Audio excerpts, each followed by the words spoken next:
All righty. Hey, everybody. Good to see you here.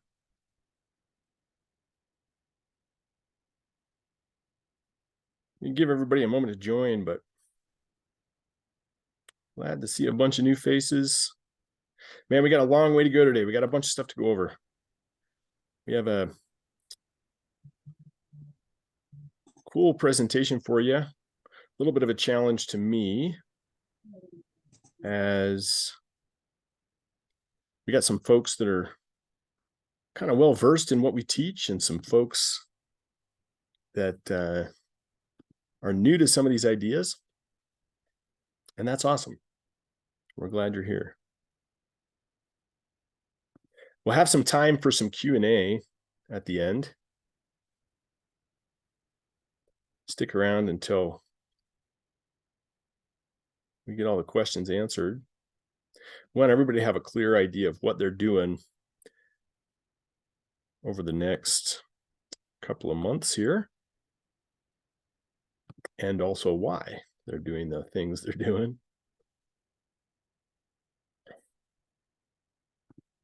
We'll give it just a couple minutes here for everybody to join.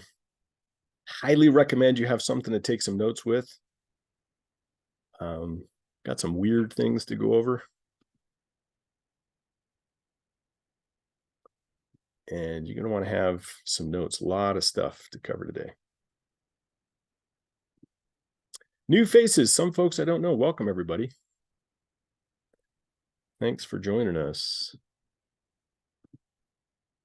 Take a moment and type in the chat where you're at, where your studio is located. Many of you, of course, I know. I'd love to hear more about where you're at. Morning, everybody. Make sure you can find the chat. We'll be using that today. I'll navigate it best as I can. Thanks, guys, for sharing all that. Good to see people from all over the place. And this is important as well. Depending on where you're at, what you ought to be doing might be different. Hey, guys. Thanks so much for joining us. Giving it just a few moments here while people are joining. In the meantime, take a look around, find the chat if you can. And Emily, good to see you, man. It's been a minute. Meredith, also. We haven't seen you guys in a while. Great to see you. What a great, busy time of year for everybody. But man, there's some power. I'm going to prove it to you if you'll double down on your marketing this time of year. Super valuable time of year to be leveraging some of the things we're going to go over. So once again, if you just joined us, grab something to take notes with. We're going to go over a bunch of stuff. I'm going to try and go through this as fast as I can. And then I've got some opportunities for those of you that aren't currently working with us in one of our programs. Oh, sorry to see a bunch of folks kind of sick today. You guys, was it just you hit the Black Friday shopping too hard? Is that what it was? I hope you guys are feeling okay. Hope you get over it soon. I'm glad you're here. Thanks for taking one for the team and being here. We'll show you how you can have an opportunity to chat with us, custom one-on-one about your own studio and your own situation. Nothing to buy. We're not selling you anything here. Just genuinely want to help everybody out, make a difference. We think what you're doing is important. We're going to talk about that as well. Okay. All right. A couple of rules here. Couple of rules we got for you. Number one is for those of you especially that haven't implemented a bunch of the things that we teach, I'm going to ask you to suspend some disbelief. We've figured a couple of things out, and they're kind of punk rock things. They're a little bit different than probably 99% of the studio industry is running their programs. And so implementing them sometimes takes a little bit of bravery, but we want you to suspend some disbelief here. Okay. I went out to prove a point last year. Generally, Towards the end of October, November, and December are sort of the hardest times of year to get your studio marketing really ramped back up again. It's more expensive to run a lot of the marketing at that time of year than at other times of year. And I'll share some of those stats with you a little bit later here. But last year, I went out to just kind of prove a point that if you do things the right way, you can make some massive impact at this time of year. And so my staff and I, we set the goal to do 90 students in 90 days at that time of year. And we shut down for the week of Thanksgiving. We shut down for several days between the Christmas holiday and the New Year holiday. We put on a show at this time of year. We have all of those things going on as well, which of course make it a little more difficult to do that at this time of year. We still did 90 students in 90 days. Now, another thing that we're going to be talking about today is calculating what we call your average student value. If we bring in a new student into your studio, how much is that student generally paying into the studio in the first 12 months of enrollment? That is a very important number to know. It's more important to know than your active student count, believe it or not. And I'll prove that to you today if you guys haven't gone through some of that training yet. But here's the thing. Our average student value for a fundamentals beginner student is about $3,000. 90 students times $3,000 is a boatload of money, okay? That's $250,000 of additional income that we added to our studio during what I'm going to argue is the hardest time of year to do it. I'm also kind of an idiot, all right? And if I can do it, there's just no reason that you guys can't do this either. I don't live in a magic city. I don't have some sort of like magic piece that's going on, except that I understand some things. I understand some psychology that we're going to go over here a little bit differently than most people do. And I think part of the reason for that is I wasn't brought up in the same industry. I didn't come up through my youth and my formative years in a dance studio. And I kind of jumped into that world a little bit later in my life. And so I wasn't indoctrinated to think a certain way about studios, right? And a big piece of what I do today as a studio business consultant is actually more aligned with cult de-indoctrination than it is with education. It's talking people out of believing the things that they ought to not be believing. And some of those things 50 years ago were true, right? And today they're just simply not. And I'll show you some things that have held very consistently before COVID, through COVID, and after COVID. So not everything has changed. There's some things that are very consistent and some things that are not. But I'll share that with you guys in a minute here today and why we need to pay attention to that, okay? But that's my first request of you guys, is that we suspend some disbelief, all right? I just don't want you believing what your competitors believe. If we can suspend that disbelief, we're gonna do a heck of a lot better, okay? So suspend that disbelief. If we don't believe the same thing that our competitors believe, we will get different results than our competitors are getting. That's just true, okay? The other thing is another favor I'm going to ask is that let's focus on solutions and not excuses. There are plenty of Facebook groups for dance studio owners, martial arts school owners, music school studios, whatever, online where you can go and complain about things. Plenty of outlets for that. And if that's your thing, go ahead and go do that. Don't tell yourself stories about what's possible or not possible in your area. Let's focus on finding solutions and not excuses today.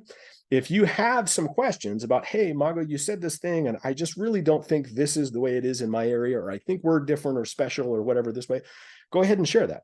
And we can talk that through. We can help you with that. I understand that sometimes overcoming your own belief systems is a limiting factor. But what I ask is that you just focus on solutions to problems and not excuses. We're going to spend a very short amount of time today talking about the summer problem, right? So many studios lose up to 80% of their students over the summertime. We don't. Why?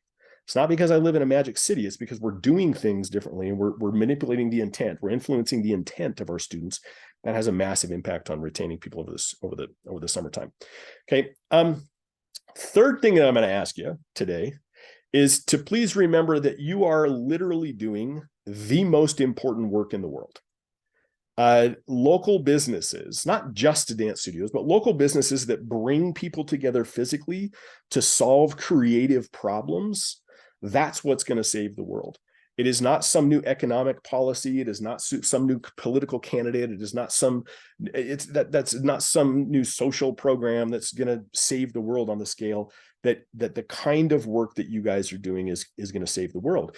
You think about the major problems that exist in the world today. How many of them could be solved by getting people to work together in smaller groups and in physical, in person? The mental health issues that are going on, many of the economic issues, the disparity in the economy, and all of those things. If we could just get people to interact and to work together and to be creative on things, that is a massively, massively important thing. That comes with a moral responsibility that I'm going to hold everybody accountable for. I hold myself for this as well. We have the responsibility to have a bigger impact in our communities, because we're literally doing the most important work in the world. You guys are literally doing the most important work in the world. I'm going to hold you accountable for that. I'm going to ask you to make big commitments to that. Okay. Some of you, of course, already have. I understand that, but we have that moral responsibility. So those are my 3 requests for today. Suspend your disbelief. Let's focus on solutions and not excuses. And remember, continually remind yourself about that responsibility you have, because you're doing the most important work in the world. I'm not just paying lip service to that. I'm living it myself. I'm not just teaching people how to do something I've never done. We're doing this. We're in the trenches. Share all my numbers with you. Show you what we're doing. Okay. Now, before we get into the specific strategies that we'll be going over for the next couple months, I want to talk a little bit about the background on why some of this stuff works at this time of year and why we're doing it. The first concept, if you're taking notes, this is where we start. The first concept that I want everybody to understand is the idea of focusing on the low-hanging fruit. You guys understand what I mean by that metaphor? Okay. The reason that is so important, or one of the reasons that is so important in this industry, is because if you run a studio, there is always too much to do. Okay. Write that down. There is always too much to do. There's one more time you could practice the numbers you're working on. There's one more time you could fire off an email to your list. There's one more tweak and change you could be making to your website or to your marketing materials or something like that. There's always too much to do. I have never, ever had a studio come to me and say, Mago, we've kind of done everything. What's next? That doesn't happen. There's always too much going on. And when we're in that kind of environment, what we have to become masters of is focusing on the lowest hanging fruit. Or in other words, what is the work that I can do that gives me the most bang for my buck, that gives me the best return for the least amount of input? All right. So everybody understand that concept? Okay. It presupposes that there's going to be stuff that I can't do yet that I'm going to do down the road. But a lot of us get caught up in work that should be done, but should not be done first. And so if we can figure out what is it that we should be doing first, we have a heck of a lot more leverage as we continue to climb that. Okay. Now, the problem with that, and the reason that I'm kind of introducing this idea first, is because everybody on this call is in a different place. Your low-hanging fruit might be that you need to raise the prices on your tuition. There's a really, really good chance that is some low-hanging fruit for probably 80% of the people on this call. Dance studio owners tend to undervalue what it is that they're bringing to the table. So that might be, but it also might be that the low-hanging fruit for you is that you need to go update something on your website. And that if we made some changes to your website, that lead generating machine would kick in and we'd start getting some more students coming through the door. Right? Or it might be that you're in a position where you're just flat out spending too much time on the administration work. And if we brought in somebody who can do the admin work and we train them the right way, that frees you up to do some higher level stuff. And now we can go pick the next layer of lower hanging fruit as well. Do you understand what I'm saying? So everybody on this call might be in a different place. And wisdom is learning where the low hanging fruit is for you. Now, at the end of this call, I'll give you a couple of tools to help you help you clarify what that low-hanging fruit might be for you. But understand that as I lay out for you the marketing that I'm doing over the next 60 days or so, and how we're doing that, my advice to you might not be to do the exact same thing. It might be, and also might not be. And so because of that little bit of confusion there, at the end of the call, I'll share a link with everybody. And if you're not currently working with us, there's a way that we can hop on a one-on-one call and I'll share with you exactly what you ought to be doing in your situation. We don't have the bandwidth to do that for everybody on this call right now. So if you're interested in that, nothing to buy on that. We just want to make sure that everybody gets what they need out of the call. And I'll show you how to do that at the end. Okay. All right. Last piece of that. If you are working on the same problems this year that you were working on last year, that's a pretty clear indication that you haven't picked the low-hanging fruit. Does that make sense? If you are working to solve the same problems right now that you were trying to solve in your studio at this time last year, that is a pretty clear indication that you're not focusing well on the low-hanging fruit. And that is where wisdom is. That's where we need to be focusing, right? So that's concept number one. Concept number one is we need to focus on the low-hanging fruit. And the studios that are not capable of doing that, staying focused on the low-hanging fruit, there is always too much to do. They end up trying to pick fruit all over the tree and never moving on to the next level, right? Next concept that I want everybody understanding is that there are organic cycles throughout the year that are bigger than us. There are organic cycles in how the market is responding to different things throughout the year that we do not control. And there are other cycles that we do control, that we can make decisions about and influence. And distinguishing between those two things is important, because if we try to fight against the organic cycles that are bigger than us, we lose that battle every single time. Okay. So this has one of the things that has shifted in the last 50 years, and most studios are absolutely handling this the wrong way. Let me share one of these with you. Now, this is one of my favorite little statistical kind of math things to share. Please, I'm a geek. Forgive me for a second here as I geek out on the data a little bit, but I wanted to share with you guys this little tool here. This is a tool that everybody has access to for free if you want it. It's Google Trends, okay, trends.google.com. And what I've done here is I've typed into the Trends tool the term dance studio, and it kicks out for us the results over time of how many people are searching that particular key term.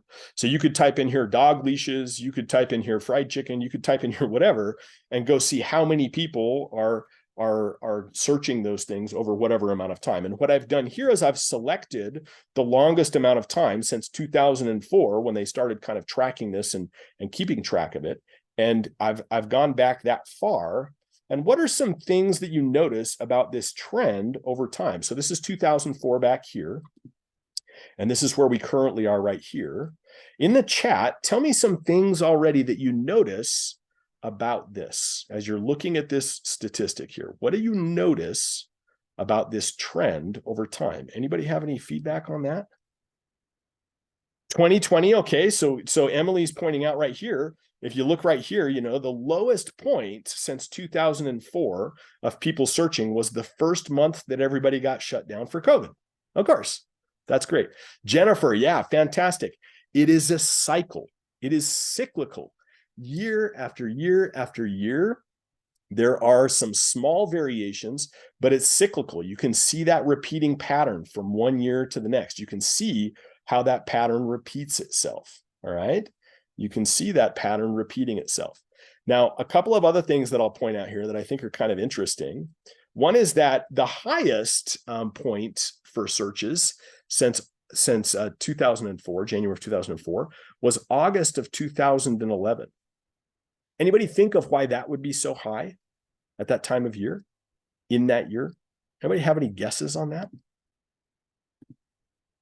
Random guesses? I'll give you a hint here. I don't know for sure, but I have some suspicions. I look at this stat a lot.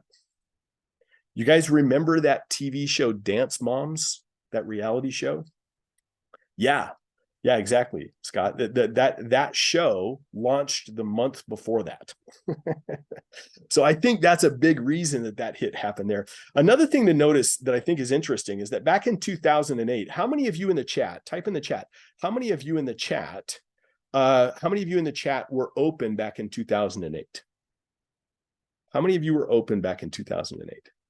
How hard was that? So a bunch of you. Yeah, keep that coming. Keep that coming. If you were open back in 2008, what was that like running your studio back in 2008? For the benefit of the people on the call who weren't open, what did you notice at that time? What was going on? A bunch of you were open at that time. Bunch of differences. 2008 was the recession, right? How many of you guys had people coming in and canceling because dad lost his job and, hey, we had to move to find a new job or something like that, right? Yeah, that was an issue. But look at this back here in 2008. There was literally no decrease in the number of people that were looking for classes. And I think that's important to understand as well. Okay, that's important to understand as well. 2020, we crashed here, but even through COVID, the same pattern held. Pretty close, that same pattern held. Now, two last things that I'm going to point out here.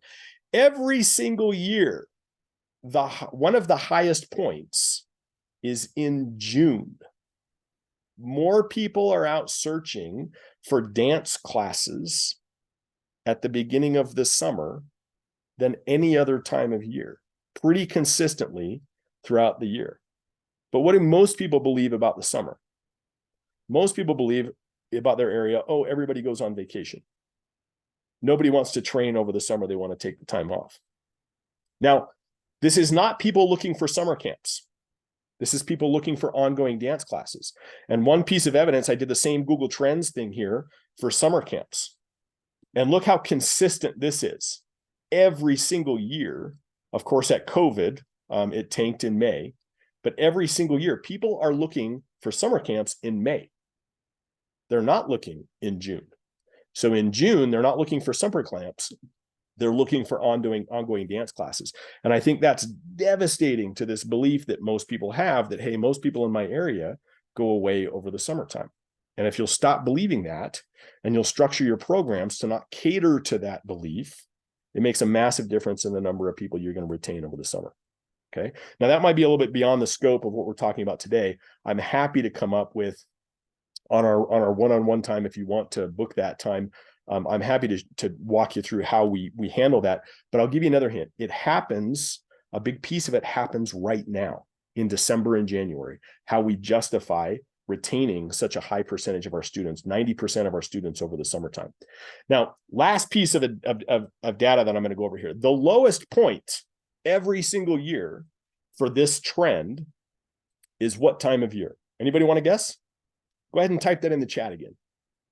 The lowest point for people searching for dance, the term dance studio every single year, what time of year would you guess it is? What time of year would you guess it is? Yeah, exactly. Right. Yeah, it's actually December. Every single year, there are fewer people. Every single year, that is consistent. There are fewer people searching for dance classes at that time of year than any others. Now, here's the $64 million question. Does that mean that at that time of year, we should decrease our marketing or that we should increase our marketing?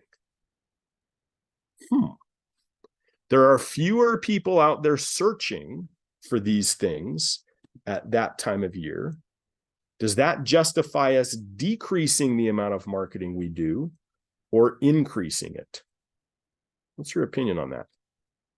Share it in the chat. Take a moment and share your opinion in the chat. And why? And why? Does everybody understand these trends? Okay. Your competitors are wrong about this. They don't understand what we just showed you. Okay. And this is held consistent for a very long time. A very long time. Okay, I love this, Anjanette. Increase because nobody else would be marketing. So understanding the psychology of what your competitors are thinking and what they're doing. Look, they're overwhelmed with their shows at this time of year. They haven't done a good job of staffing their studios so that they can be free to work on the higher level stuff that you guys are going to be able to do, right? My argument is we absolutely should be increasing at this time of year for those reasons, because there are fewer people actively searching for us. And you think about the feedback loop that your competitors are having. Well, nobody's really looking for me at this time of year. We're not getting a lot of inquiries, so we might as well not be marketing and enrolling people because that's not what they want. That's the story they're telling themselves. It's absolutely wrong. Absolutely wrong. As the marketing goes down and your competitors are marketing less, we should find ways to ramp ours up significantly. All right. You guys with me on that one? Before I jump to the next kind of little concept here about the organic cycles. Do you understand those organic cycles? We have been telling ourselves, and I mean we, not me personally. I fixed this a long time ago. But the dance studio industry in general has been telling themselves a story that is simply not true about when we should and could be marketing and when people are out there looking for us and want our stuff. If you are losing a massive number of students over the summertime, it's not because of the community you live in. Okay. Go ahead and run that Google Trends search in your own area and see if I'm right. There's a way to absolutely flip that on its head if we need to when we start this time of year. Okay. All right. So first concept, low-hanging fruit. Second concept, there are organic cycles and you push against them at your own peril. Okay. You can make the decision to do that if you want to. All right. Yeah, Mia saying here, I was thinking of bringing it down because there's so much noise with products for the holiday. Look, I don't run Black Friday stuff at all. I don't discount my stuff this time of year at all. But I will show you guys in a second here specifically how we're going to compete at this time of year. But you do what you want to do, man. If you feel like you want to pull back at this time of year because you just don't want to do anything at this time of year, that's fine. That's a decision you can make. That's not what I do. Okay. That's not what I'm doing. And I'll show you guys how to stand up on that in a second here. Okay. Okay. First concept, low-hanging fruit. We got to focus on that. Second concept, there are organic cycles, and you fight against them at your own peril and the destruction of your own studio and your own profit and your ability to influence your community. You fight against them at your own peril. And third concept is the average student value. I don't think I've ever taught a course and not hammered this concept home. The average client value is your biggest competitive edge. I know you all have awesome classes. And yes, that is one of the competitive edges. If you're teaching awesome classes and they're better than anybody else in town, that can be a competitive edge. It is nowhere near as influential as your average student value. And what I mean by that number is when I'm talking about the average student value, we use that term a couple different ways. Today, what we mean is the average amount of money that a student is paying into your studio over the first 12 months of their enrollment. Now, share this so everybody can see. Share this in the chat. At your studio, are most of the new students that you enroll beginners or already advanced students, already experienced? There is no right or wrong answer. We're just kind of taking a survey here. At your studio, are most of the new students that you enroll beginners or more advanced or experienced students? It is possible to run a program where you're just catering to people who already know what they're doing. You're not taking on any beginners. I think it's a mistake, but it's possible to do that, right? And you'll notice that what everybody's sharing here, beginners, beginners, beginners, beginners, right? Everybody's sharing here that most of them are beginners. So when we're talking about average student value, the average student value should be the value of a beginner student that is coming in and how much they are spending on average in the studio in the first 12 months of their enrollment. So that's the number we're looking for. Does everybody understand how to calculate that number? Super easy to do, not super hard to do. So if a student comes in and you have a registration fee or a down payment or something like that, and then they come in and they train generally for 9 or 10 months, and then they quit over the summer, how much are they paying per month on average, that kind of thing, okay? So if that's the case, want you to calculate the average student value for your studio. I want you to calculate really quickly the average student value for your studio. On average, how much is a fundamental student paying when they come in, a beginner student paying, or if you're doing intermediate advanced, I see some people are saying that here, calculate that number. What is the average one paying? Go ahead and type that in. Dana, I happen to know your stuff, and the fact that you're at $3,300 and you teach weird stuff is awesome. That's just awesome, because I'm in the same boat. I started out in this industry teaching very strange stuff, having to educate people before they come in, before we can make any offers to them, and that's awesome. Please, everybody, keep those numbers coming in. Let's share that. I'd love for you all to be talking to each other about how much it is that we have as that of average student value. And for those of you who are new, you'll see the people that are the most eager to share here. Yes, no, I love it. Dana, yeah, that's just awesome, man. I love it. I love it. Yeah, we consider ourselves very weird as well. We are the punk rock of studios, and yeah, absolutely agree with that. I think it's the way to be. That's how you stand out, man. Love it. Thanks for sharing. So good job, guys. Keep those coming. Please keep sharing those. Keep sharing those. You'll notice that the people here who are sharing that are the most eager to share have already implemented a lot of the things that we teach. The industry average, and this is where I'm getting with this. This is not for anybody to pat themselves on the back or rest on your laurels. The industry average for average student value is somewhere between $600 and $700 in the first year of enrollment. So students are making a $35 registration fee and signing up for a $54 once a month or once a week ballet class and training for 9 or 10 months, and then quitting over the summer and hopefully coming back in the fall. And over those first 12 months, that's about what the average student value is in the industry. Okay. And you look at the numbers that you guys are sharing here and where you're at. Now, once again, this is not to let you off the hook, right? Your job as your CEO is to constantly be focused on this number, constantly be looking at how we can improve our average student value. The other point that I want to make about average student value, and I think a lot of people accuse me of this, like I see me getting, accused and raked over the coals and stuff online every once in a while. And that people believe that Mago believes that you should just jack your tuition up. No, I don't at all believe that. As a matter of fact, I've seen people do that very, very poorly, and it's very, very costly when they just go jack their tuition up without any sort of justification behind it or a strategy. But the other mistake in that is that I believe you should push your average student value up, and I also believe there's about 20 ways to do that without raising your tuition. So retaining students for longer, fixing the problem with the summer drop, doing enrollments at this time of year, charging large down payments and moving away from registration fees. All of those things increase your average student value significantly. Getting students to, from the beginning, enroll in 2 times a week classes instead of 1 time a week classes. All of those have an impact on your average student value, and a massive impact, and they have nothing to do. They have nothing to do with raising your monthly tuition on anybody. Okay. Raising your monthly tuition is just one of the tools that you have. Okay. Now this is an important number to understand.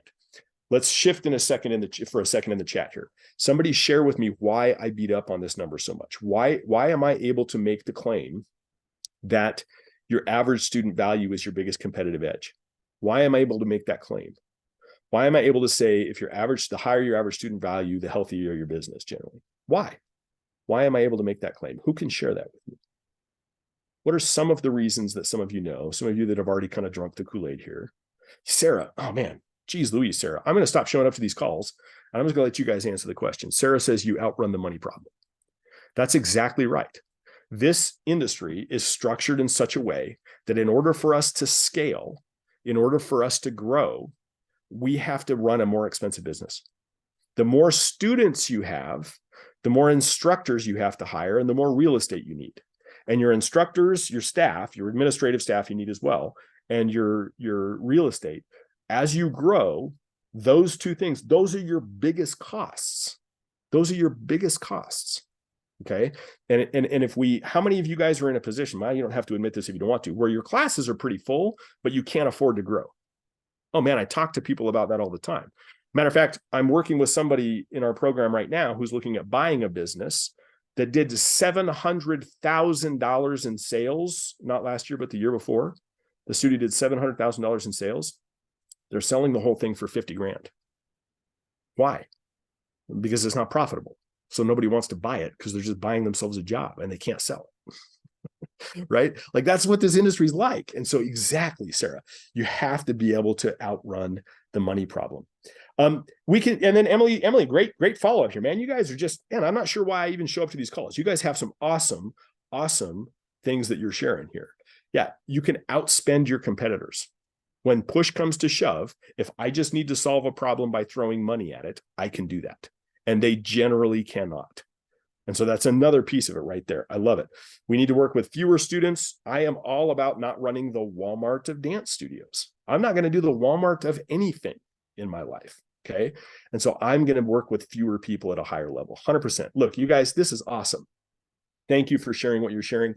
You've got some great insight, man. You're hanging out with the right people. You're thinking the right way. I love it. Really, really great. Really, really great. Thank you for sharing that with me and being willing to open up and talk about that. If you are struggling to get your average student value up, or you live in a place where you believe that, hey, people can't afford higher tuition rates, we have solutions to those problems. We're not going to talk too much more about that today than what we've already said, but we're happy to share with you if we need to hop on a one-on-one chat or something and talk more about that in your specific circumstance, in your specific area, because it does that there is some impact there, no question about that. Okay. All right. Awesome. I love it. Okay. Last concept that I want to go over before we jump into the specific marketing here.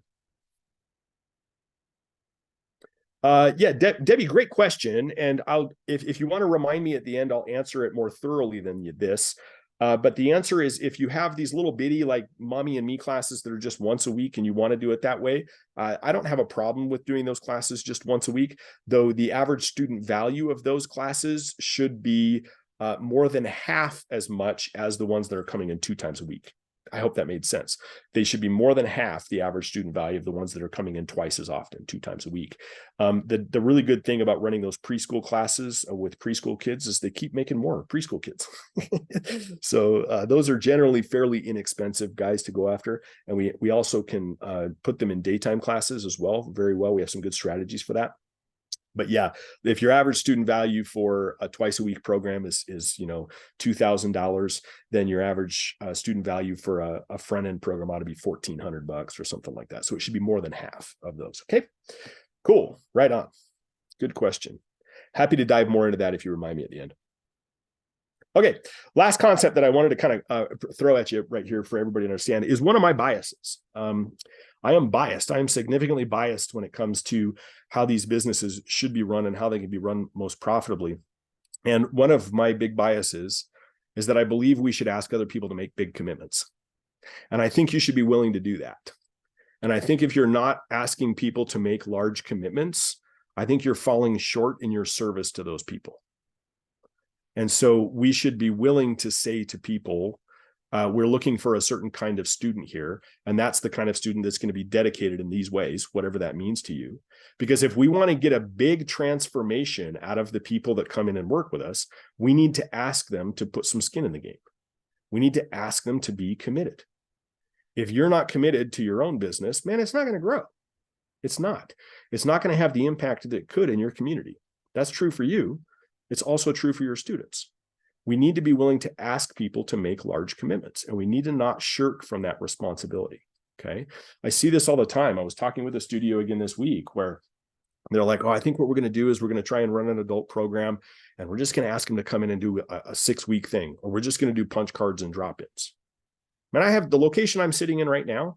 I have 280 adult students on 12-month agreements, 12-month curriculums, $299 down payment, $199 a month, 280 of them in the studio. I'm not doing 6-week thing and drop-ins and punch cards, and you don't need to. You need to ask people to make large commitments. Let's allow them to do that so that they can have massive transformation in their life. That the research tends to back up my bias here, which is probably where my bias comes from. Okay.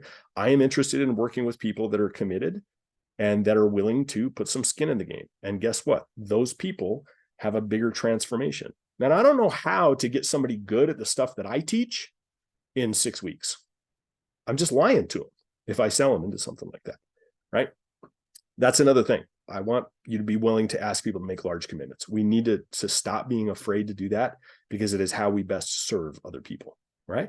Now, that's coming from a guy, by the way, who lives in an area that is very high military concentration. I have 5 military bases around my city, very transient population, people moving in and out of my city at a higher rate than most other places. Now, am I holding into some contract when they move out of the area? Of course not. But I'm asking them to have the intent to train for a 12-month commitment. I'm asking them to make large down payments. I'm asking them to be committed to coming to multiple classes a week, because I know that's going to make a difference in their lives. And Jeanette, yeah, thank you for sharing that. Similar circumstance where you're at. That's coming from me. So that's once again, not something secret about my area where nobody ever moves out of the area. Still asking for that commitment. All right. Okay, let's move into what we're trying to solve. I agree, Sarah. That's great. Those folks are often much more committed people. Yeah, I agree. Sarah, thanks for sharing that. Let's talk about what problems are we trying to solve this time of year? Okay. So type in the chat for a second. Why is it so difficult to market this time of year? What are the problems we got to solve at this time of year? And let's go solve them. Show you how we're solving. What are the problems with marketing at this time of year? Why is it so hard? Sarah, good answer. Yeah, people are distracted. Me too. I was out of town last week. My family moved last week. I'm trying to buy a farm this week. No kidding. It doesn't even have anything to do with the holiday. That's just how I live my life. It's not even this time of year. I'm just always distracted, right? Right. Yeah, Dana, there's absolutely some overwhelm, a lot of the holiday overwhelm. Good. Scott, there's school programs and events going on right now, like it's going out of style. Abby sharing, people are very busy this time of year. Don't want to enroll before a 2-week break. That's a great point. Yeah, as you're closing, not only that, but like that's 2 weeks fewer if you're closed over that time that we can't bring people in for an intro, right? Yeah, it's totally the right attitude. Okay, Emily's saying people are trying to save money for Christmas. I would push back on that one a little bit. I think there are some people that are doing that, but people are in a spending mood at this time of year as well. As horrible as that sounds, there's a bunch of people that are. So, and why not use this as a Christmas gift for somebody? We think that's a much healthier gift than whatever the latest little toy is or whatever. Okay, trend. Yeah, and Jeanette saying we are in production and shows. I have a big show coming up. Yep. People are distracted, focusing on Christmas. Absolutely, that's the case. Spending money on stuff and traveling. Travel's a big one this time of year. School programs, taking reservations. So yeah, you guys got it. You guys understand this. You understand why this is difficult. I don't have to sell you on the idea. Plus, the other one that I just want to drive home is that there are fewer people out looking for us at this time of year. So remember that organic trend that I showed you a second ago. December, every single year is the lowest time of year that people are searching for us, okay? Your normal offers also stop resonating as well. So we can't just be saying the same thing that we say at the rest of the year at this time of year. Now in January, we can roll some of that back, and I'll show you how to do it in a second, but we can't be doing that the same thing this time of year. Now there's one other thing that I think a lot of people don't understand, that as we watch the data, as we watch the data on this, we've seen consistent for the last 7 or 8 years, and that is that social media marketing at this time of year is absolutely more expensive. Those of you that are running, for example, Facebook or Meta ads, how many of you guys are noticing that in your ads? Those of you that track those stats, your CPMs are higher, your cost per click is higher, all that kind of stuff. Everybody seen that? Anybody seen that? Pay attention to it. It is absolutely true. It is absolutely normal. And the reason for that is because of all of the e-commerce folks. People selling little widgets and things like that online throw a bunch of marketing dollars into the social media platforms in November and December as they're trying to move inventory, and as also they're trying to sell stuff before all the holiday gift giving stuff going on. This is a big time of year for them. And so you're competing with those guys, right? There's an auction system that you're competing with, and the cost of your ads is going to go up. Does that mean we shouldn't advertise? No, not at all. Because if your average student value is as high as you guys were just saying, I can spend a heck of a lot of money and still be profitable if I do this the right way. Right? So there's a bunch of reasons that make this time of year a little bit unique and a little bit difficult to be advertising during, right? Now, here's what we need to fix, okay? Here's the goal. We need to get as many people in and enrolled before the end of the year as we possibly can. That's number one. If you're taking notes, problem number one we want to solve is we want to get as many people as we can in before the end of the year rather than waiting until January. Here's the reason for that. We've tested this year over year over year. We tested it before COVID. We tested it during the shutdowns. We're testing it again. We'll do it again this year. If we enroll a bunch of people in December, it does not decrease the number of people we enroll in January. It actually increases the number of people we enroll in January. Somebody tell me why. Somebody help me understand why. If I enroll more students in December, I get more in January. Why? Who's got that figured out? Type it in the chat. Anybody know? Sarah, I love the word momentum. I'm going to agree with that. Yeah, I think there's more specific reasons for it. Word of mouth is great. Jules, amen. You will get word of mouth from students all the time. Hopefully, you got an awesome program that helps drive that. But the word of mouth is often more effective at the front end of their enrollment than it is farther in. Once they've been training with you for 6 years, they run out of people to talk to about your program, right? So yeah, you're going to get some word of mouth. There's another reason, and that is because there are some people, if we double down on our marketing in December, then what ends up happening is we build a list of people who don't enroll in December.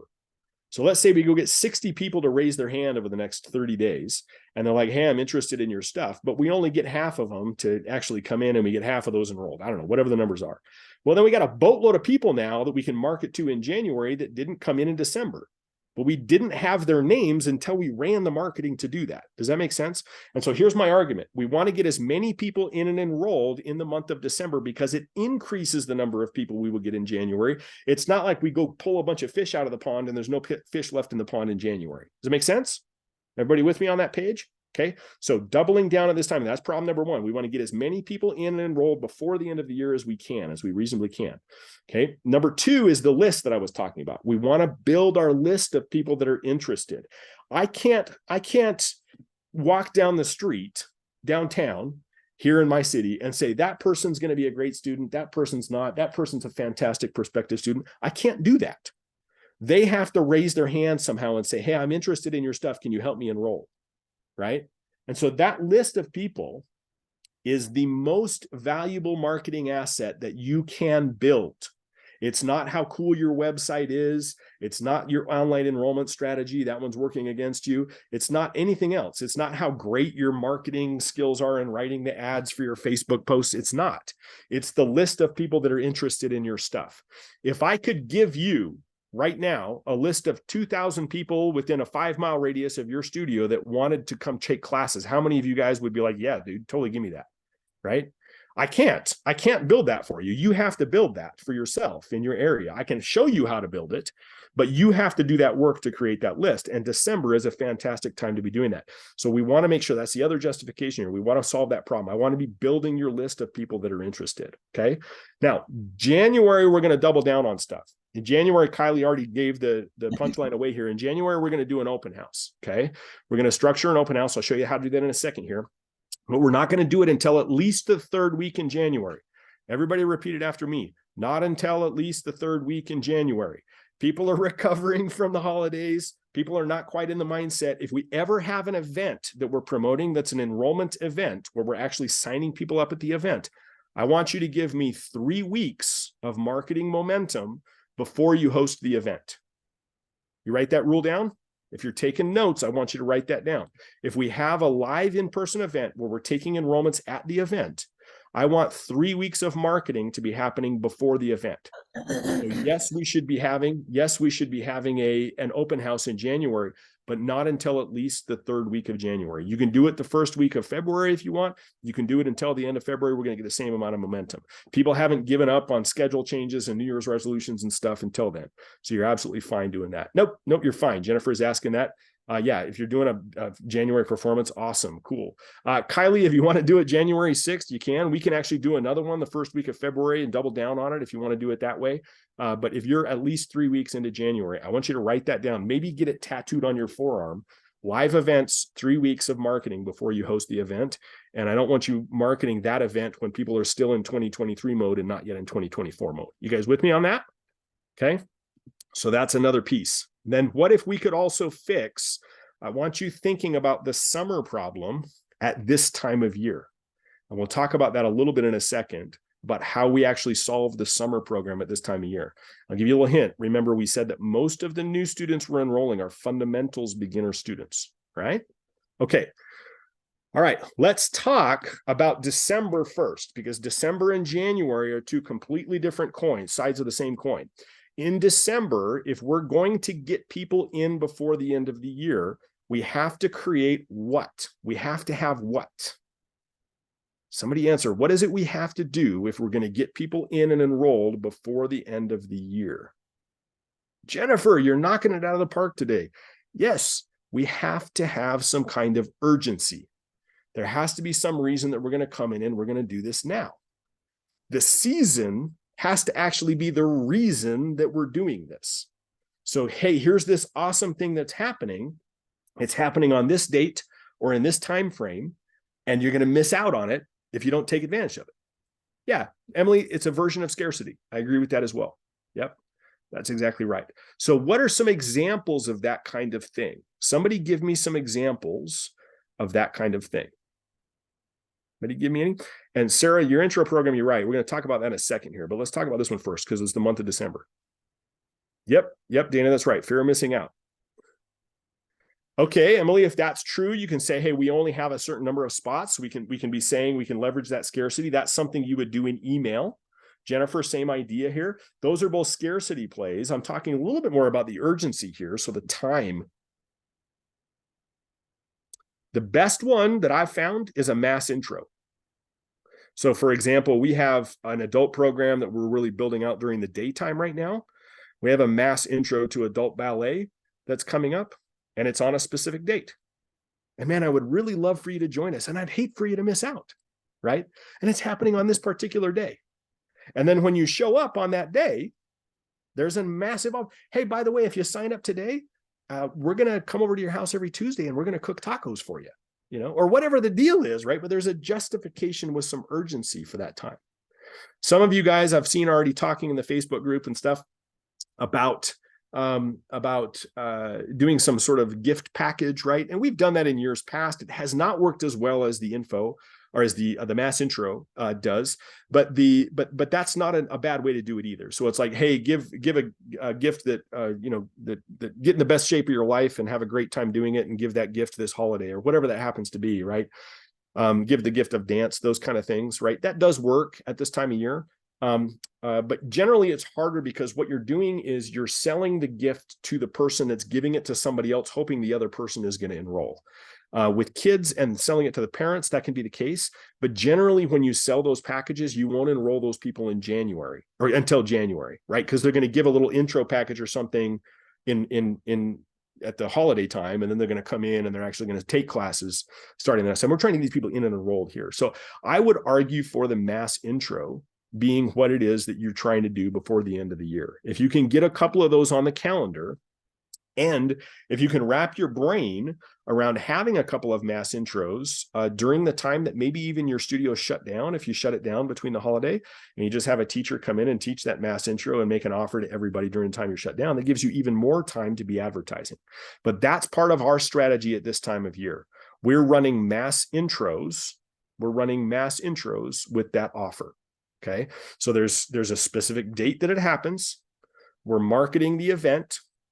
When they come in, there's a reason. If you sign up today, you get XYZ. Now you can still sign up anytime, but if you sign up today, you get this thing, the offer you can't refuse.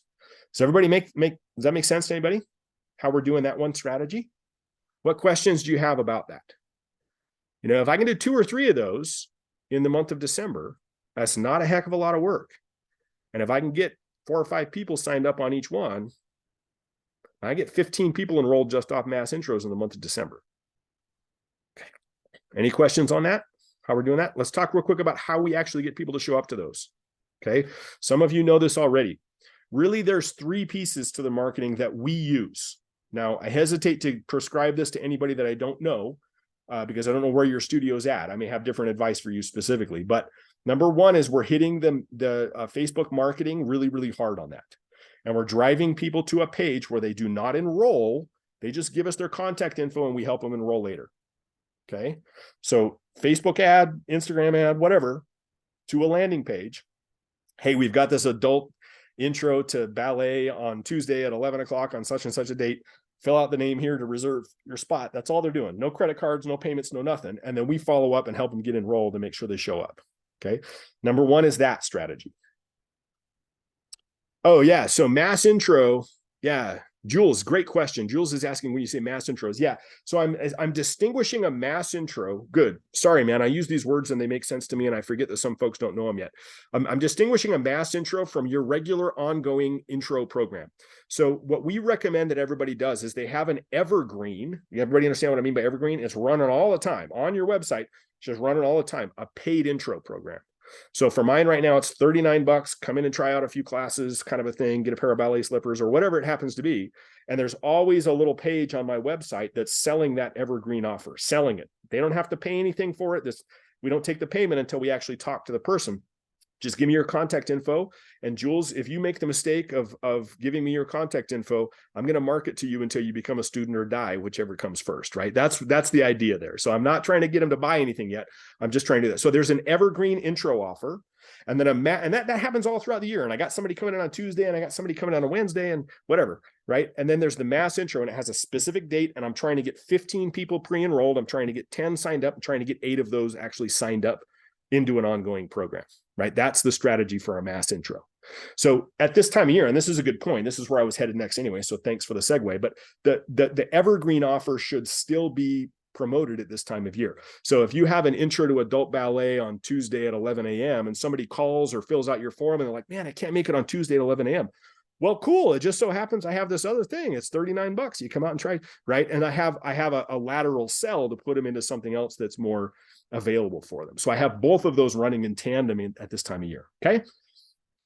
Good job, Mary. Mary's saying, good. This is great. Mary's saying mass intro is coming up Monday and Tuesday next week. Mary, do you have people already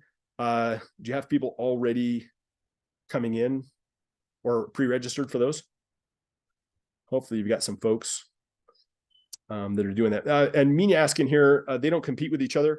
Not enough. So you do have to be a little bit careful if you're hitting the meta marketing really, really heavily, especially if you live in a rural area. Sometimes those two offers will compete with each other. But no, the way that we do it at my studios, and when we have a mass intro, I may be getting into the weeds here, so everybody tell me to shut up if this isn't helpful. But the idea is we're promoting the mass intro very heavily the 3 weeks before the event. Remember, 3 weeks before we promote it. And then after people are reaching out and contacting us, if they can't make it on that specific day, oh, cool, we have this other intro program, and that's like the downsell. Does that make sense? People interested in mass intros here. This is cool. We should probably do a call just on mass intros because the way you do the enrollment conference at the end of the mass intro is different as well. No, and Jeanette, they don't happen concurrently with the open house. Man, you guys have some great questions. Here's the thing. The open house, Sarah, are you laughing at me? The open house strategy in January, the open house strategy in January is like this shotgun thing where we're saying, look, should I jump to this now? Let's jump to this now.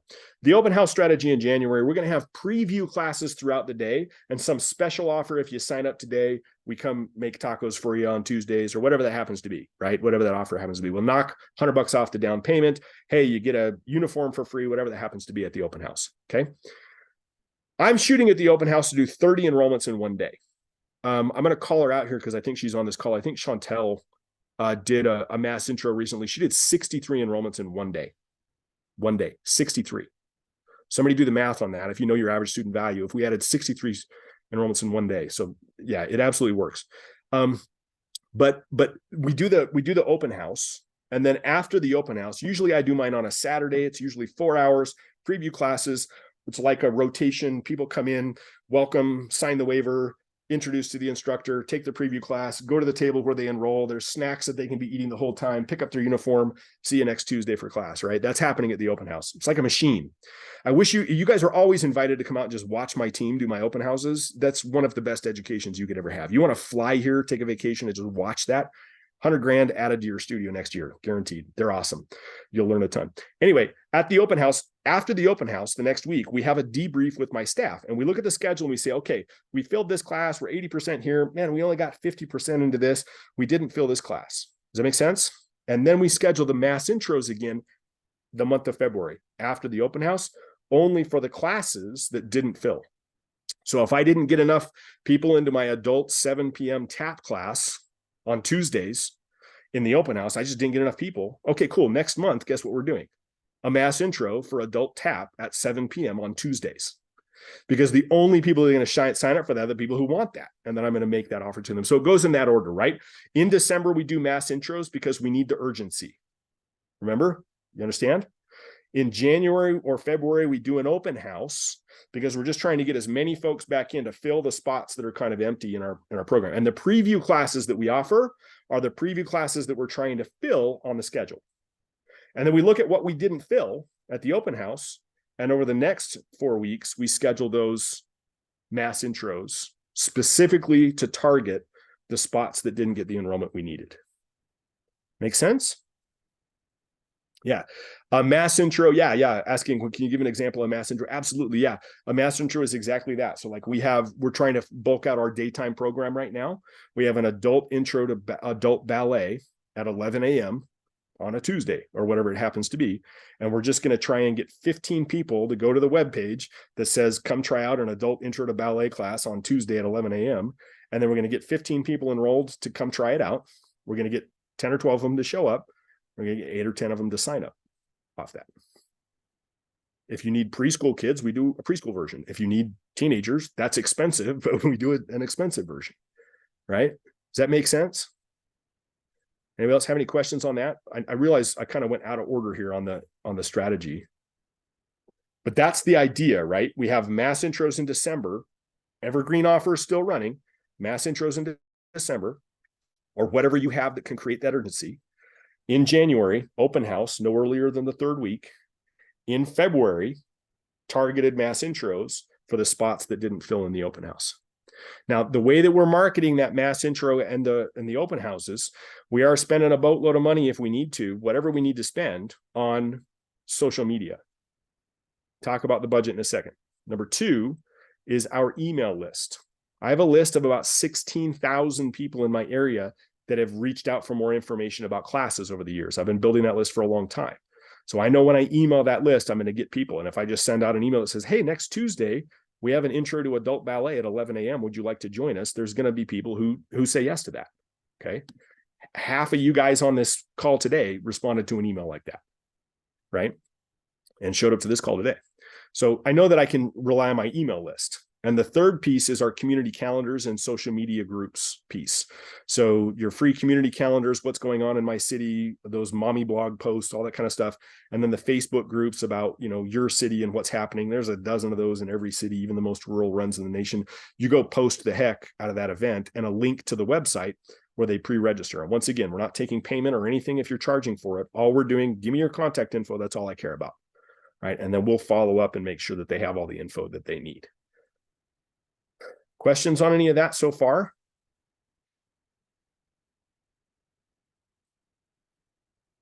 Yeah, Mina. So it's not a bad idea to do that. Mina's asking here, can you use rates will go up next year as an urgency tactic? Yeah, at the enrollment conference. I would use that when the person comes in for an intro and then you're like, hey, listen, rates are going up in January. And if you sign up today, then we lock you in. Yeah, absolutely. We use that at the enrollment conference to create that urgency. Absolutely. Maisha, I'll try and talk a little bit about the pitch to the group. That's a pretty big subject on the enrollment conference and the difference between a one-on-one enrollment conference and a group enrollment conference, but I can't talk about that in a second. Yeah.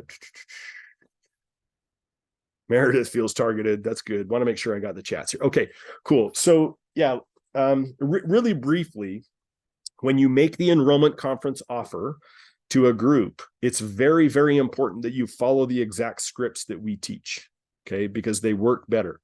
And the most important piece is that you don't dump truck on people. Everybody understand what I mean by dump truck? Like, my enrollment conference is successful if I get a yes to 3 things. I get a yes to the monthly tuition rate, to the large down payment, and to the term of commitment. How long am I asking them? How long is the curriculum in the program they're committing to? I want all 3 of those to be a yes. I need to present each of those to them individually, and I get a yes to each one before I move on to the next one. Maisha, most people are paying $199 a month for this fundamentals program. Is that something you think you can make work? If she says yes, I move on to the next one. If she says, man, no, I need to talk to my husband or anything else, you have a different route that you go down on the script, right? So stick with that. But if they say yes, okay, cool. In order to get that tuition to $199 a month, we ask that students make a $267,000 down payment on the total cost of the program, whatever that is. But if you sign up today, man, we're gonna give you the uniform for free. We got this great deal where we're knocking $100 off the net, whatever that is, right?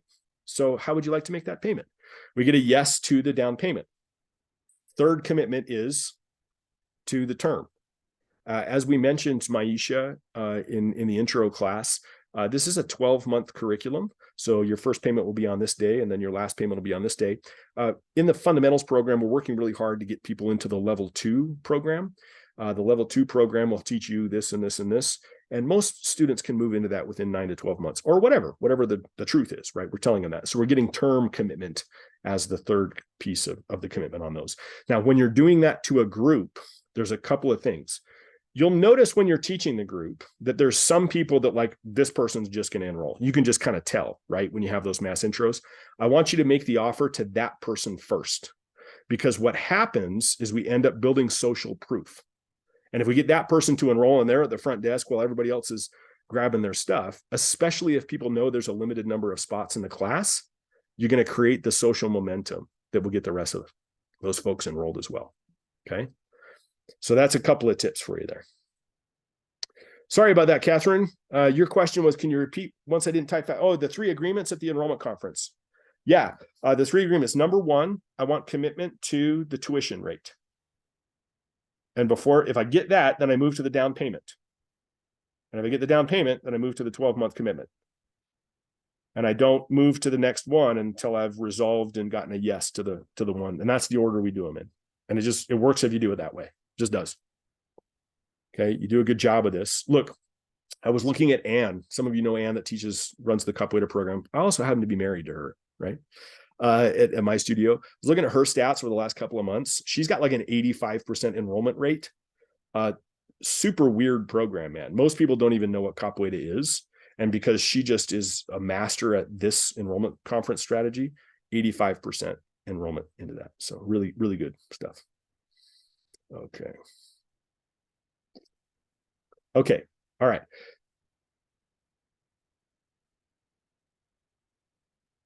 Yeah, Sarah got a chance to watch Ann teach that intro to Capoeira. You guys should choreograph your intro classes exactly following that as well. If you haven't done that already, absolutely a great framework to follow on that. Absolutely going to work. Cool. Okay, I got a little bit off track there. You guys are doing good at getting me to stand on my soapbox a little bit here, but that's the strategy for the next 60-ish days. Okay. Urgency in December. Let's see if we can get a couple of mass intros scheduled in December, or some other type of offer that creates urgency, like you guys mentioned here. For us, mass intros is the one we can get to work the best. Number 2 is we're still going to have our evergreen offer going on.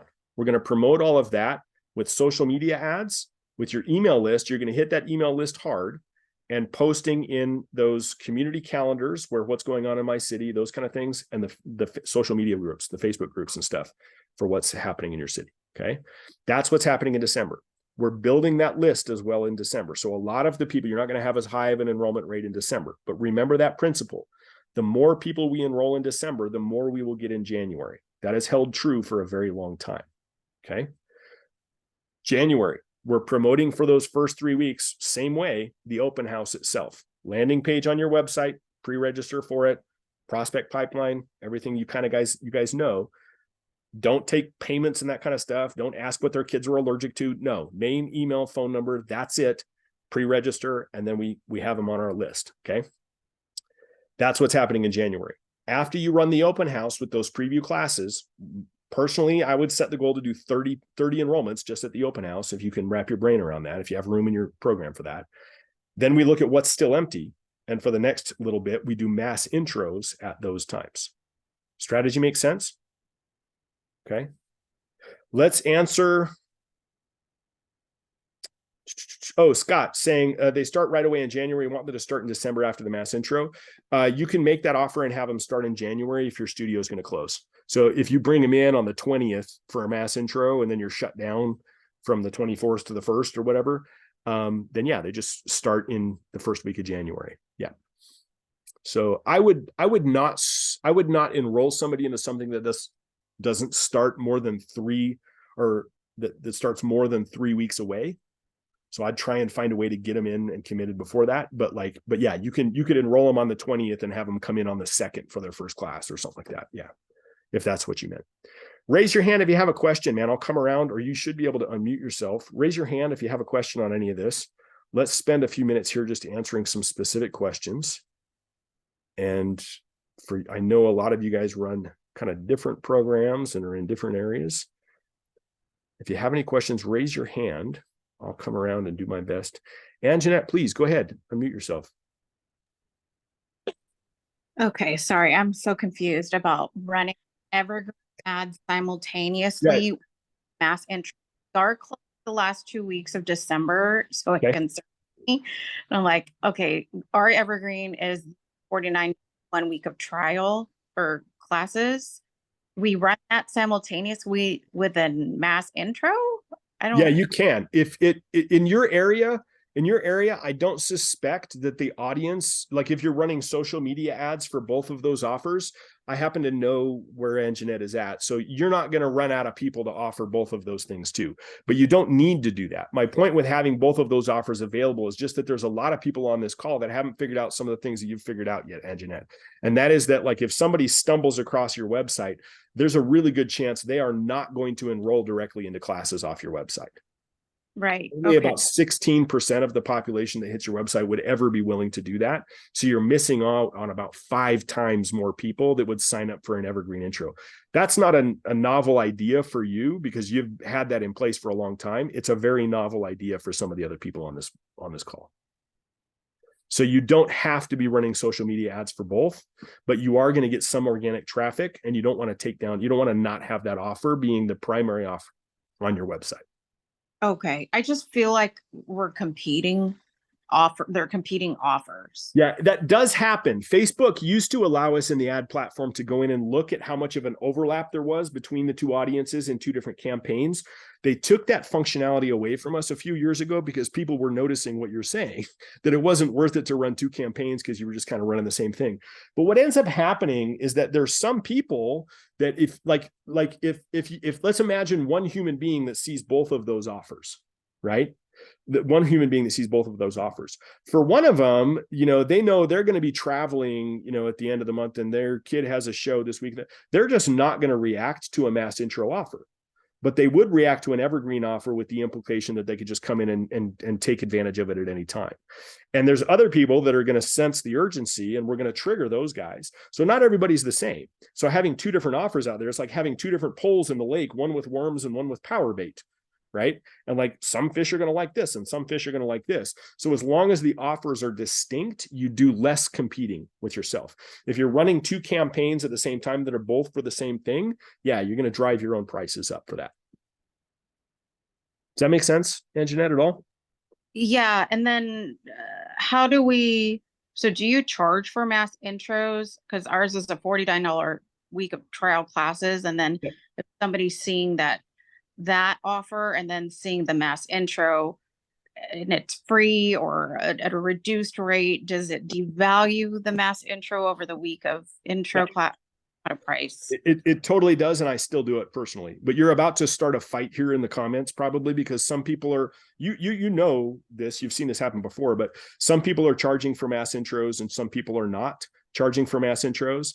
And they have their opinions on why. The reason that your evergreen offer should be paid, I think you understand already, but for the sake of everybody else, it does pre-qualify people. It's not just tire kickers. They're willing to pay 30 or 40 bucks to come try something out. And so it pre-qualifies them as more committed. They make that first payment to you, additional payments. Psychologically, that switch is already flipped. So that's another reason.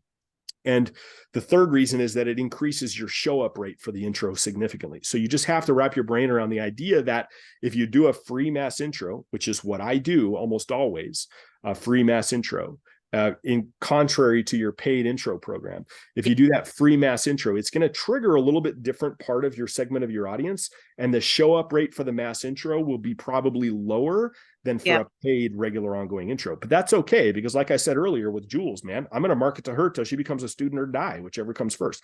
If I don't get him to the mass intro, I'm going to invite him to the open house. If I don't get him to the open house, I'm going to invite him to the recital. If I don't, you know what I'm saying? Like, I'm just going to stay in front of him. If you're not going to stay in front of him, yeah, you're wasting your money. Because I'm thinking of paid mass intro at a lower rate, like $29, because free I think it's a pre-qualifier too. It is. Yeah. If I'm just attracting all these people that just want free stuff, like what a waste. I guess kind of what I'm saying is that there's a segment of the population that are early adopters, right? And like, if you say, look, I got this $40 thing that you can come in and you can sign up for, and you can, there's a little bit of a barrier of entry to get into that. And lots of people will jump over that barrier of entry. But there's some of these other people that are a little bit more timid and they need a little bit more hand holding. And if I can get them on my list and then stay in front of them for 6 months, I'm going to enroll them. But it's going to take me a while to get them enrolled.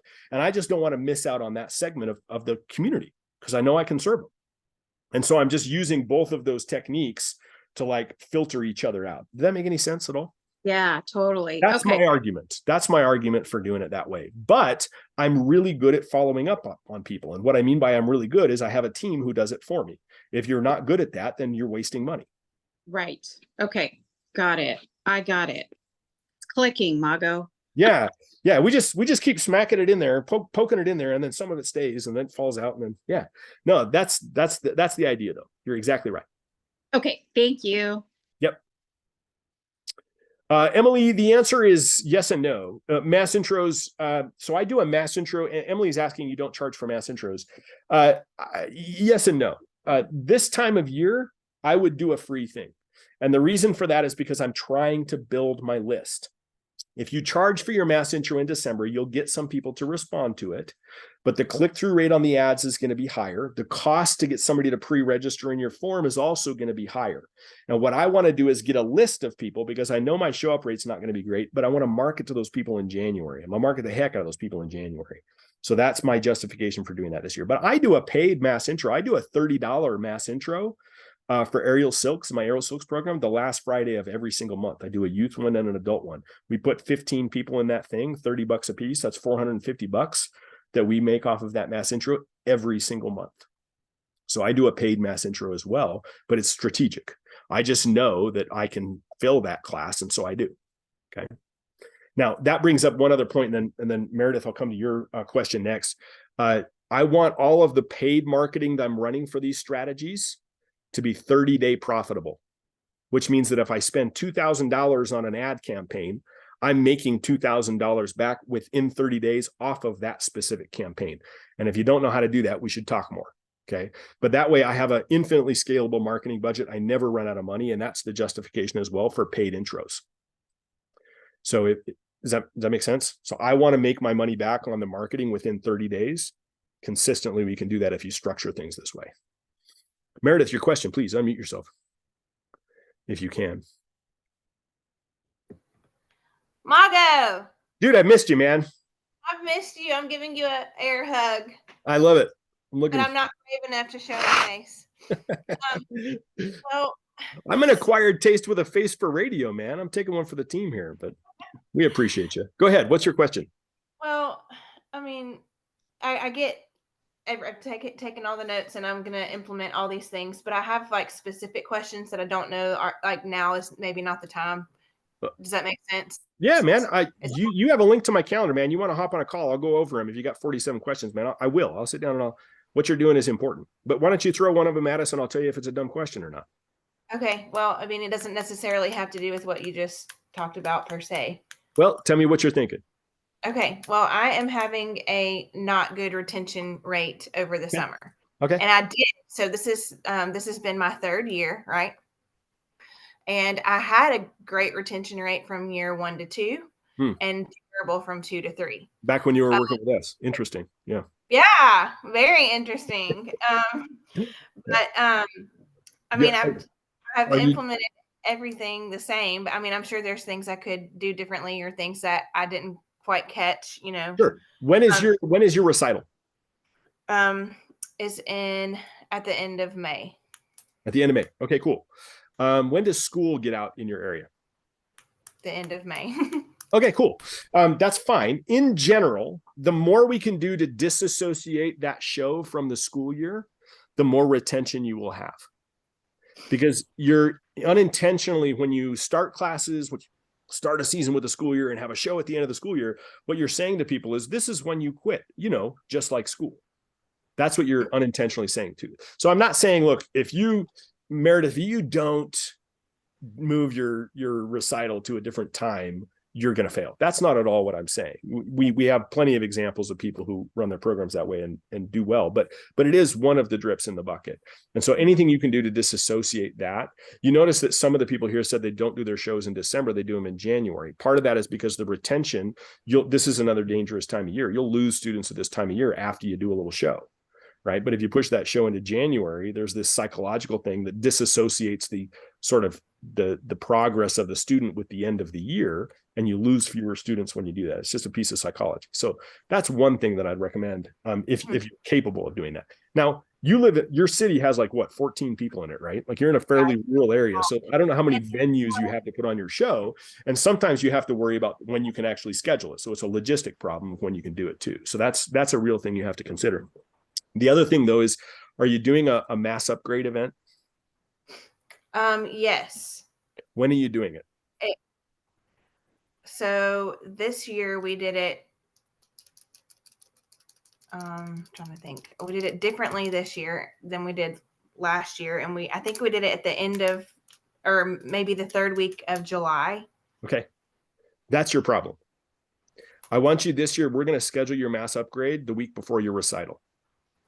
And I know that sounds. I know it sounds insane. I know it sounds insane, but we moved ours to the week before the recital a couple of years ago, and massive difference. You're right. We should hop on a call, and I'll help outline this specifically for you, because I got a few other questions about what you have going on as well. But if you can wrap your brain around doing it, look, everybody, the week before the recital, everybody's showing up to class anyway. You're running through your numbers and just preparing for recital. And so you spend 15 minutes doing your evaluations and the mass upgrade commitments, and we'll get 80% of your students upgraded and committed at that event during that time. For even during the summer. Yep. Yes, ma'am.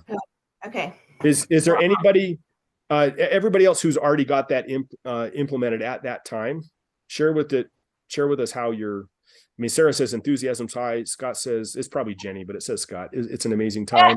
What do you mean mass upgrade? Abby, we should hop on a call. That's another, yes, leveling up students is the short answer to it. New down payments, larger commitments, that kind of thing. Bonnie says we did it this year. So Bonnie just implemented what we recommended this year. But they did all the values prior to recital. I take the week after recital off, and we retain 85% of our students over the summer. Not only that, but the 15 or 10% that we'll lose after the recital, we'll replace them within 30 days with new down payments and higher tuition rates. So, yeah. Okay. So I don't know. I can send you the link to my calendar again, Meredith, but I'm happy to go over that. Yes. Show you. Please send me the link to your calendar. Yeah, it's absolutely a game changer. Man, I know we need to do a mass intro enrollment conference call, and we need to do this one as well. I know that's helpful for everybody, but everybody's in a different place, and the low hanging fruit for Meredith might not be the same for you, but Meredith, that probably is one for you, because if we can retain 85% of your students over the summer, not only that, but we can get 80% of your students to make new down payments the week before the recital. I mean, how many, if you have 150 students that are all making a $200, I mean, every additional $30,000 helps.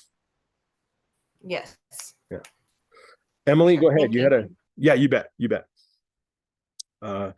Yeah, Tony says they did it during picture week, 2 weeks before the recital. It went great. Yeah. Catherine, I'll send you that. I'll send you that link as well.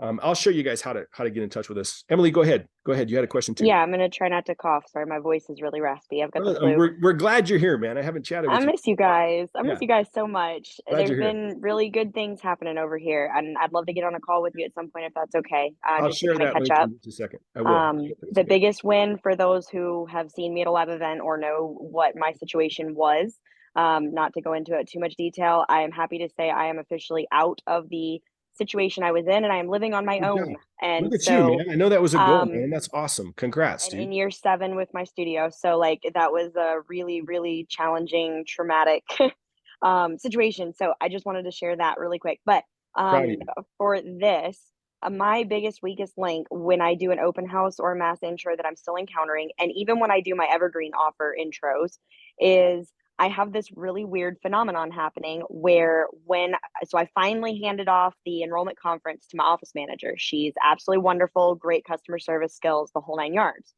However, whenever people go to the front desk to enroll at the end of their intro class, they don't sign up. But as soon as I take those meetings back into my office and I do them, my enrollment rate is like through the roof. So there's like some sort of like vortex of doom happening in my front lobby where it seems to be almost location based. However, like the lobby is beautiful. Like, I mean, it's very nice. It's equal caliber to what my office looks like. It's the people. I guarantee you they're not following the people. The script. Okay. I guarantee you they're not following the script. role You double played down on the in scripts. our staff meetings. You're, She's got you are role playing. we are role playing. She's Have you memorized the attended? script. Have you just kind of nonchalantly attended one of her enrollment conferences? Yes. And that's the weirdest part that I can't figure out is that she's doing it exactly the way we're practicing and What she's is saying the the things what on is the the script. enrollment rate she's getting? If an intro comes in, what's the enrollment rate she's getting? She's not getting anybody. Oh Like no, there's not something absolutely something's broken, man. wrong. No, So there's I'm a little absolutely bit stuck broken. on that front. And then in the mass intros and like the open houses, I can't enroll people fast enough to keep other people from, I guess, leaving. Because it seems like the enrollment process is taking too long. And I think that knowing me, I'm probably overcomplicating it. So I think I need to figure out how to simplify it. Yeah, there is absolutely something busted if that's the case, if she's not getting it. And it's possible. I don't know this yet. And we should hop on the call. Totally willing to do that. Okay, cool. But there's absolutely something busted. And it might be possible that you have the wrong person on the bus. I don't know that that's the case. I literally just a couple of weeks ago finished a 4-week thing on staffing. Which I'm still struggling with. That is still the same. I'm still having the same issue with teachers as I was in years prior. The reason that you spent 4 weeks doing that is because most studio owners think they're good at it and are horrible at it. And there's some I admit I'm horrible at it. Yeah, I would agree. And it's totally fine. And owning that is absolutely the first step to fixing it. A lot of studio owners are trying to save people by giving them jobs. That's a mistake, you know? And I'm not saying that's what I just can't find anybody. It's not even that. It's just I'm not totally getting any bites on the hook.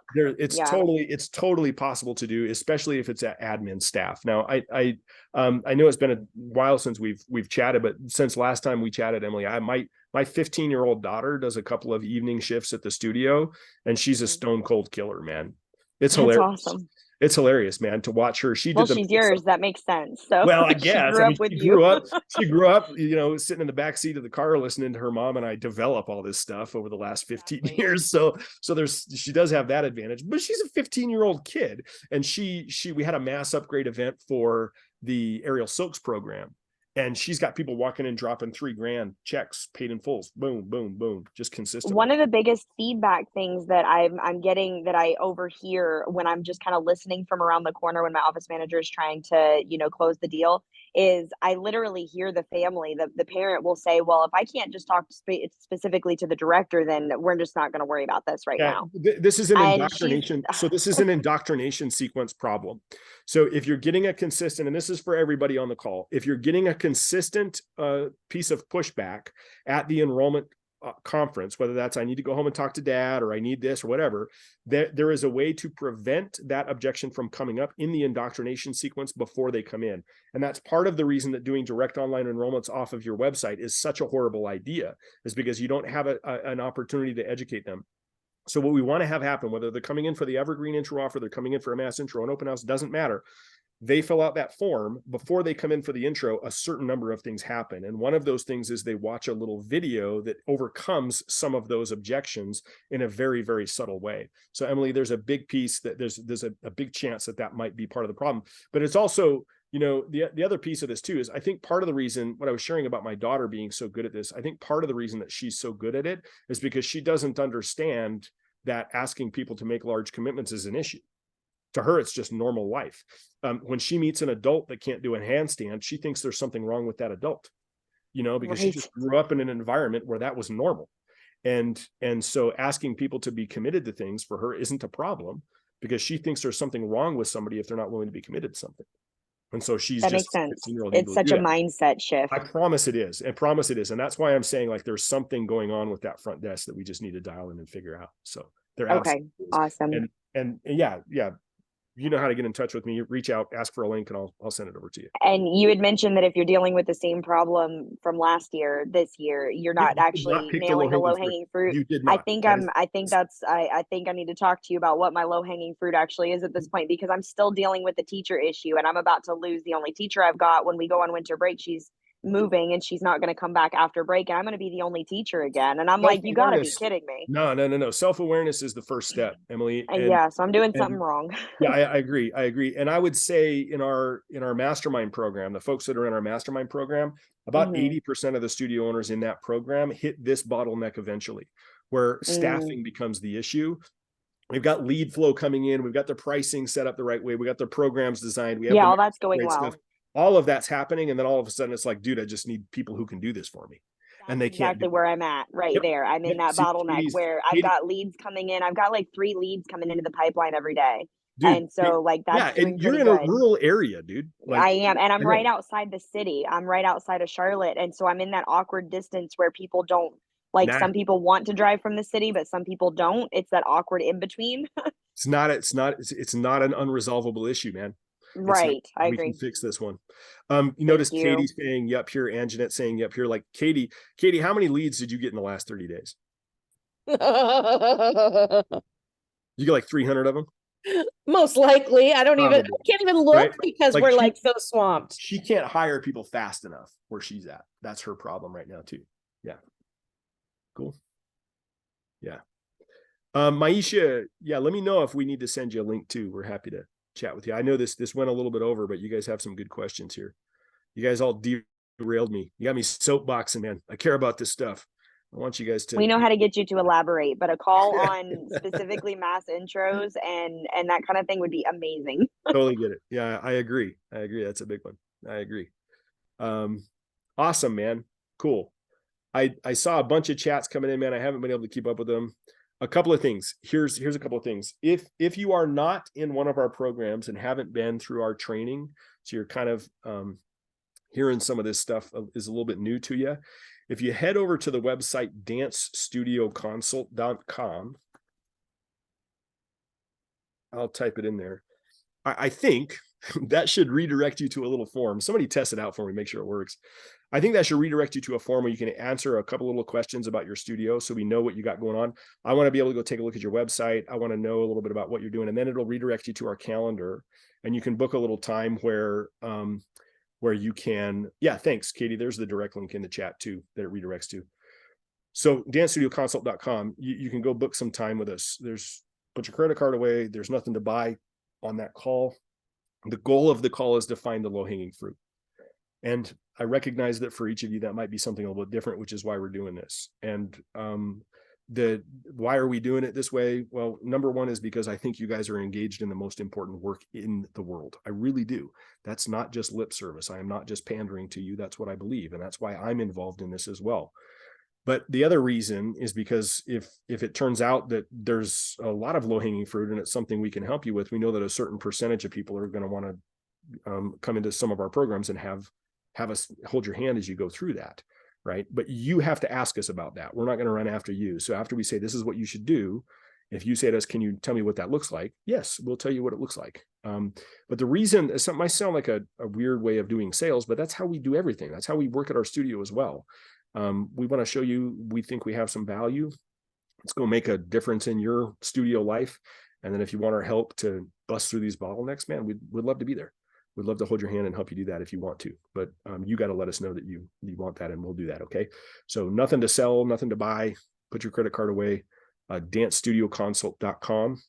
And let's just talk about what you got going on and what's next. And let's find that low hanging fruit and then kind of bust through that as well. All right. We got a lot of fun stuff coming up. Just as a little bit of a plug for the programs. We have a live event in Las Vegas the first weekend of March. Love to have you guys join us there. Folks that are in our programs just get to attend one of those and come for free. 3 days, man. We're going to make $100,000 for your studio in 3 days, and we're actually going to get the work done. We limit the number of people that can come to that and cap it at about 15 people. And Katie, I think the hotel links and stuff are already sent out. If you didn't get it, reach out to Nicole. She'll send it over to you so you can stay in the same place if you want to. Oh, cool. Just reach out to them and they'll get it to you. So if you're not super familiar with our stuff already, dancestudioConsult.com, fill out that form so we have a little info about you. Then you can book a call time to chat a little bit about what the low-hanging fruit is on your studio, specifically in the context of what we did here. If you're a long-lost puppy that's already been working with us or looking at getting some additional help, reach out to me personally, and I'll just, if you don't already have the link to my personal calendar, I already know your program. I know what you're going through and familiar with that. So happy to chat with you if that's helpful, but just reach out to me and then we don't need you to fill out that form because we already kind of know what you got going on. Okay.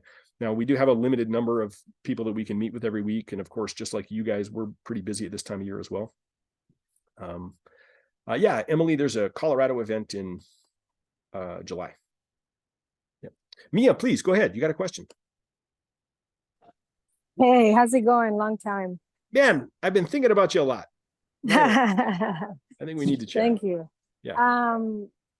Yeah, I'm afraid what you're gonna tell me. I know. That's part of my job. Anyway, so we've been pairing up with this guy who has been helping us do the marketing. Yeah, you're paying per lead or something like that, I think I heard. Yeah, something Awesome. something like that. Yeah. It's been working really well. He's been getting good results for us. Beautiful. And I kind of combined the stuff that I've learned from you. And we made our evergreen offer like a voucher. Cool. That instead of like 2 weeks, it's like a month that okay. they get at a discount. And that way it pays for him. It doesn't come out of my pocket. And I get, the big down payment. And yeah, it works out as far as the numbers. Okay. My problem, I asked him around the beginning of the school year to do a mass intro with us. And he did really bad. I did better actually than him. Yeah. And the one of the cool things that he offers us is the fact that the second that somebody calls, within 5 minutes, he has his team call them right back. Sure. Which I can't do and I don't want to do.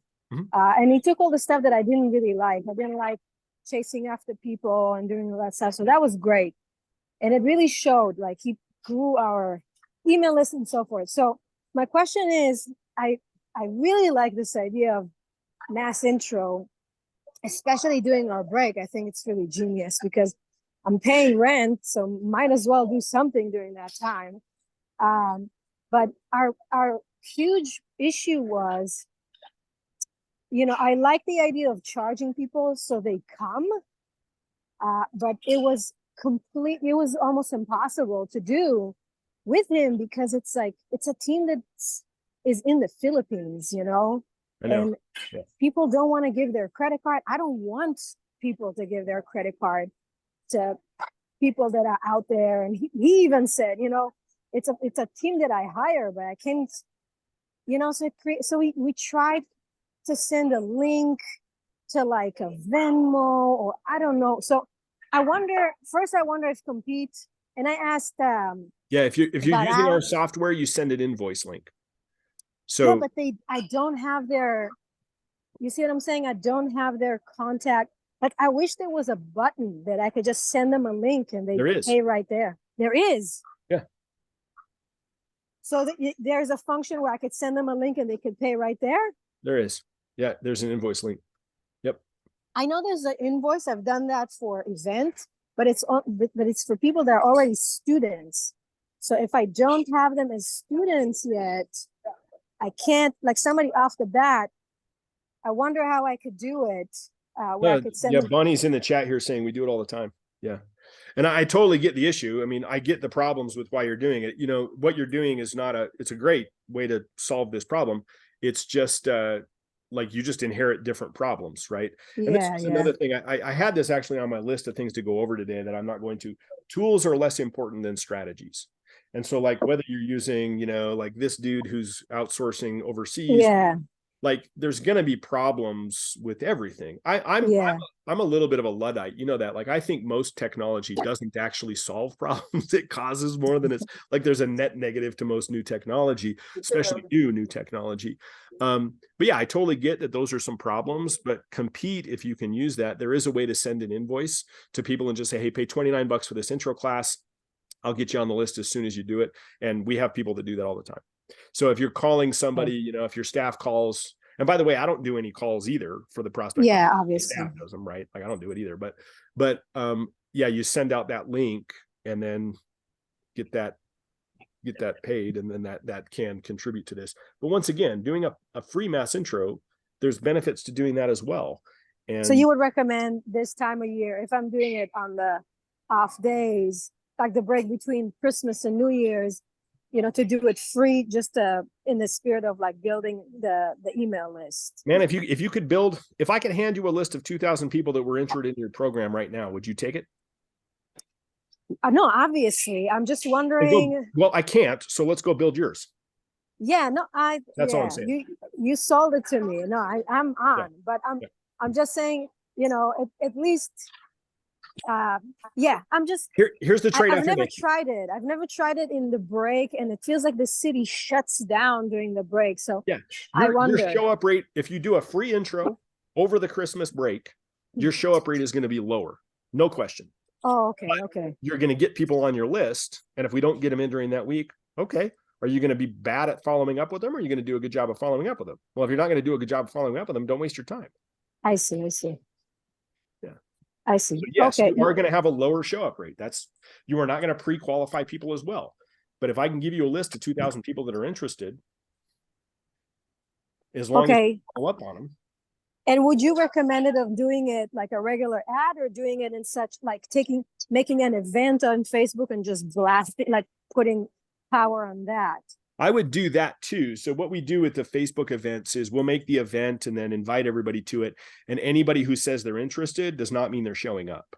But what we do is then we message them on Facebook and say, hey, I saw you were interested in this. Do you want me to reserve you a spot? And then we take the conversation there. And if they're like, yeah, totally, we're going to be there. All right, cool. Then give me your email and your phone number and I'll send you. So you start the info call script. You use the info. Yeah. That way. But I've done that before, and it was very, very useful, and it was really cheap too. It just was a lot of work. Just make the event and people say they're interested and you get 100 people, you're going to get one that shows up.